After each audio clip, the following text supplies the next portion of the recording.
আসসালামু আলাইকুম ভাইয়ারা। তো তোমরা আসলে জীববিজ্ঞান আসলে কিভাবে পড়বা? যা এসএসসি জীববিজ্ঞান নিয়ে অনেক বেশি টেনশনে আছো, জীববিজ্ঞান এত কিছু মুখস্থ করবো কিভাবে, বা পরীক্ষা চিত্র আঁকা নিয়ে অনেক টেনশনে থাকো, বা অ্যান্সার করা নিয়ে টেনশনে থাকো। তো আজকের ভিডিওটা যদি শেষ পর্যন্ত দেখো তাহলে জীববিজ্ঞান প্রস্তুতি নেওয়ার জন্য সব ধরনের স্ট্র্যাটেজি, টেকনিক সব কিছু তোমরা জানতে পারবা। তো দেখো আমরা প্রথমে কি লিখছি, প্রথমে লিখছি অ্যানালাইসিস করা। আমার ভিডিওগুলোতে যতগুলো গাইডলাইন ভিডিও দেখবা বা যতগুলোই পড়ার ভিডিও দেখবা, আমি একটা জিনিসে সবচেয়ে বেশি গুরুত্ব দিছি, সেটা হচ্ছে অ্যানালাইসিস। তো অনেকে বিরক্ত বোধ করো যে আসলে প্রত্যেকটা ভিডিওতে অ্যানালাইসিস কেন করে। আসলে অ্যানালাইসিসটা কি, তোমাকে আমি যদি একটা ছোট্ট উদাহরণ দিয়ে দেখাই। একটা চ্যাপ্টার তুমি জীববিজ্ঞানের ধরো, প্রথম অধ্যায় ধরো, তোমাদের জীবন পাঠ। তো জীবন পাঠ থেকে তোমার যে পৃষ্ঠা প্রায় ধরো 20 পৃষ্ঠার মতো আছে ধরো, আমি শিওর মনে করতে পারতেছি না কয় পৃষ্ঠা ছিল।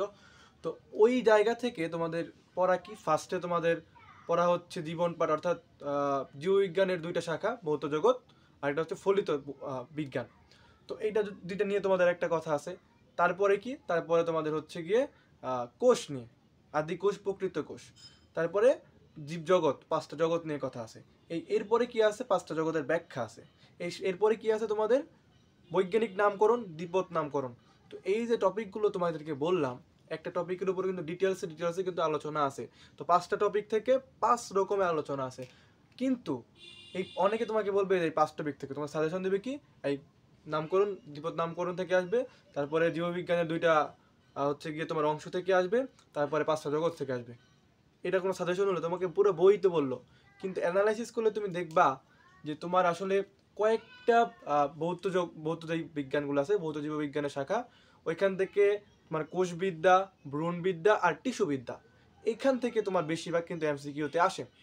আর ফলিত জীববিজ্ঞানের যে শাখাগুলো, ওইগুলোর মধ্যে তোমার হচ্ছে কীটতত্ত্ব আর কয়েকটা জায়গা থেকে আসে। তো এই জিনিসটাই তোমাকে বুঝতে হবে যে আসলে কোন জিনিসটা বারবার আসে। এটাই অ্যানালাইসিস। এটাই কি অ্যানালাইসিস। সৃজনশীলের ক্ষেত্রে যদি বলি, তাহলে তোমার কিন্তু বেশিরভাগ তুলনা দেয় কার সাথে, বেশিরভাগ তুলনা দেয় তোমার হচ্ছে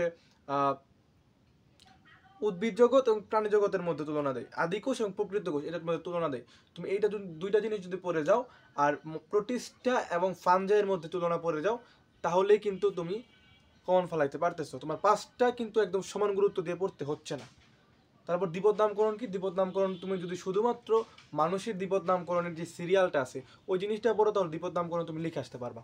তো এই জিনিসটাই পরীক্ষায় কোনটা বেশি আসছে, কোন প্রশ্নটা কিভাবে লিখছে, ওইটা অ্যানালাইসিস করাই তোমার ফার্স্টে কাজ জীববিজ্ঞানের ক্ষেত্রে। অন্য সাবজেক্টের ক্ষেত্রে আমি অ্যানালাইসিস আগে লিখি না, আগে লিখি বই রিডিং বা তোমার ক্লাস দেখা লিখি। কিন্তু আমি প্রথম আজকে কি লিখছি জীববিজ্ঞানের ক্ষেত্রে অ্যানালাইসিস। তার মানে বুঝতে হবে এখানে কোনো না কোনো রিজন অবশ্যই আছে। রিজন ছাড়া তো একজন তোমাকে কিছু সাজেশন করবে না। তো ফার্স্টে কি দেওয়া আছে, অ্যানালাইসিস করা।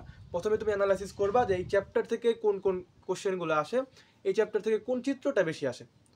বুঝতে পারছো? বেশিরভাগ দেখবা যে তোমার দ্বিতীয় অধ্যায় থেকে মাইটোকন্ড্রিয়া, প্লাস্টিড এবং নিউক্লিয়াস, এই 3টা তোমার আসবেই আসবে। তো এই 3টা চিত্র তুমি দেখলা। আর উদ্ভিদ কোষ, প্রাণীর কোষের চিত্র কিন্তু খুব কম আসে, 9-10 ক্ষেত্রে 8 পর্যন্ত আসে। তো এই জিনিসটি তোমাকে অ্যানালাইসিস করতে হবে আসলে কোনটা কোশ্চেনে আসে কোনটা আসে না। এটাকে অ্যানালাইসিস কীভাবে করবা, অ্যানালাইসিস করার জন্য ছোট্ট একটা জিনিস শিখাই দিই। তোমরা তোমাদের গাইড থেকে 17 থেকে 2024 বা 25-এর তো পাবা না মনে হয়, 24 পর্যন্ত পাইতে পারো, ওই কোশ্চেনগুলো জাস্ট দেখবা। দেখলেই বুঝতে পারবা যে একটা অধ্যায় দেখে সর্বোচ্চ 10টা সৃজনশীল যদি তুমি পড়ো এসএসসি লেভেলে, তোমার সব টপিক কাভার। ওই 10টা পড়লে তুমি যে কোনো সৃজনশীল লিখতে পারবা। এরকমভাবে আমাদের ক্লাসগুলো আমরা ডিজাইন করবো পরবর্তীতে। তো এখন তারপরে কি, ইম্পর্টেন্ট কোশ্চেন আগে মুখস্থ করা। এই জায়গায় অনেকে আমার সাথে ডিনাই করবা যে ভাই আপনি বই পড়তে বললেন না, ক্লাস করতে বললেন না, লেকচার দেখতে বললেন না, আপনি ডিরেক্ট বললেন যে ইম্পর্টেন্ট কোশ্চেনগুলো মুখস্থ করে ফেলা। আসে কেন বলেন?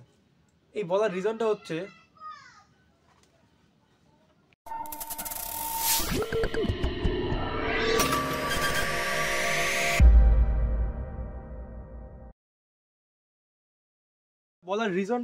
তোমার ইম্পর্টেন্ট কোশ্চেন যদি আমি আগে মুখস্থ করে ফেলো, তোমার লাভটা কি হচ্ছে, তুমি পরবর্তীতে যখন বই রিডিং করবা বা কোশ্চেন বা ক্লাস দেখবা, তখন তোমার কিন্তু বুঝতে সুবিধা হবে। তো কথাটা হচ্ছে যে ইম্পর্টেন্ট কোশ্চেনগুলো কোনগুলো পড়বো, দেখবা যে প্রথম অধ্যায় থেকে তোমার হয় অ্যানিমিলিয়া জগতের পরিচিতি একটা কোশ্চেন তুমি পাবা। গাইড থেকে খুললেই তুমি যে অ্যানালাইসিস করছো না, 10টা বা 5টা শিখে পাইছো একটা চ্যাপ্টার থেকে, যেগুলো তোমার পরীক্ষা বারবার আসে, বা তোমার কোনো একজন স্যার বা আমরাই ধরো তোমাকে অ্যানালাইসিস ভিডিও দিলাম যে এই কোশ্চেনগুলো বারবার আসে, ওই কোশ্চেনগুলো তুমি আগে মুখস্থ করে নিলা, বুঝো আর না বুঝো, পরীক্ষায় যেন অ্যাটলিস্ট লিখতে পারো কোশ্চেন আসলে, ঠিক আছে? তুই করবা তারপরে ইম্পর্টেন্ট কোশ্চেনগুলো আগে মুখস্থ করবো, তারপর আসো বই রিডিং। বই রিডিং দেওয়ার জন্য 3টা ধাপ আছে। জীববিজ্ঞান বই পড়লে বা যে কোনো ধরনের মুখস্থ সাবজেক্ট পড়লে 3টা ধাপ আছে। ফার্স্ট ধাপ কি? রিডিং পড়া, জাস্ট গদবাদা রিডিং পড়া। সেকেন্ড ধাপ কি? নোট করে রিডিং পড়া। থার্ড ধাপ কি? দাগানো বই রিডিং পড়া। প্রথম কি? Randomly reading. সেকেন্ড কি?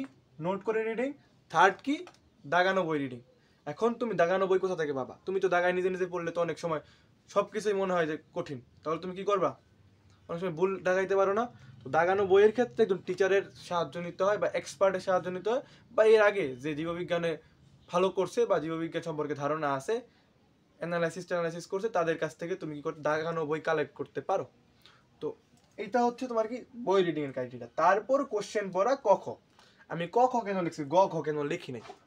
তোমাকে কিন্তু এর আগেই আমি বললাম ইম্পর্টেন্ট কোশ্চেনগুলো আগে মুখস্থ করে ফেলো। তুমি কিন্তু অলরেডি গ ঘ লিখতে পারবা, কারণ তুমি অ্যানালাইসিস করছো, অ্যানালাইসিস করার সময় তুমি পড়ছো, তারপরে তুমি ইম্পর্টেন্ট কোশ্চেনগুলো আগে মুখস্থ করছো, তার মানে তোমার কি গ ঘের জন্য এনাফ প্রিপারেশন হয়ে গেছে। তারপরে বই রিডিং করছো, আরো ইম্পর্টেন্ট, তুমি লাইনগুলো পাইছো, তোমার একদম গ ঘের জন্য প্রিপেয়ার্ড। কিন্তু সায়েন্সের স্টুডেন্ট কোথায় আটকায়? কোশ্চেনটা তুমি যে কোনো সায়েন্সের বিগত বছরের পরীক্ষার্থীদেরকে জিজ্ঞেস করো, সবাই একটা অ্যান্সার দেবে, সায়েন্সের স্টুডেন্টরা আটকায় ক খতে। তুমি কিন্তু ক খতেই আটকাবা। পরীক্ষায় গিয়ে দেখবা গ ঘ তুমি সব পারো, ক খ পারো না। তো এই জন্য আমি লাস্টে লিখছি ক খ এর জন্য বেস্ট প্রিপারেশন। এখানে আমি এমসিকিউ লিখি নাই, বুঝছো? অনেকে বলতে পারো এমসিকিউ স্যার কেন লেখে নাই। আচ্ছা, এই যে দাগানো বইটা পড়ছো না, তখন ইম্পর্টেন্ট লাইনগুলো কোথা থেকে পাইছো? তোমাকে যার কাছ থেকে কালেক্ট করছো সে কিন্তু এমসিকিউর উপর বেস করে দাগাইছে, বা তুমি নিজেও যদি দাগাও, তুমি দাগানোর ক্ষেত্রে কিভাবে করবা, আচ্ছা দাগানোর টেকনিকটা শিখাই দিই। দাগানোর ক্ষেত্রে এমসিকিউ গুলো পড়বা আগে গাইড থেকে মুখস্থ করছো না, এরপরে বই রিডিং এর পাশাপাশি এমসিকিউ করবা। বই তোমরা দেখবা লেকচার গাইড বা পাঞ্জারি গাইড যাই দেখো না কেন, পার্ট বাই পার্ট একটা পার্টের এমসিকিউ গুলো সাজায় দেওয়া আছে।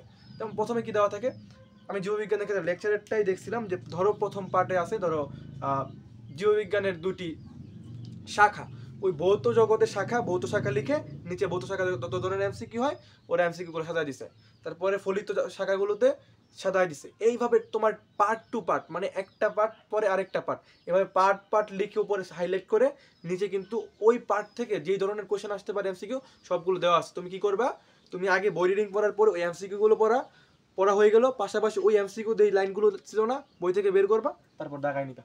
বুঝতে পারছো? এই হচ্ছে বই দাগানোর টেকনিক। এখন কোশ্চেন পড়া ক খ, সেটাও বলছি, কোশ্চেন পড়তে হবে ক খ। ক খ কোথা থেকে পড়বা?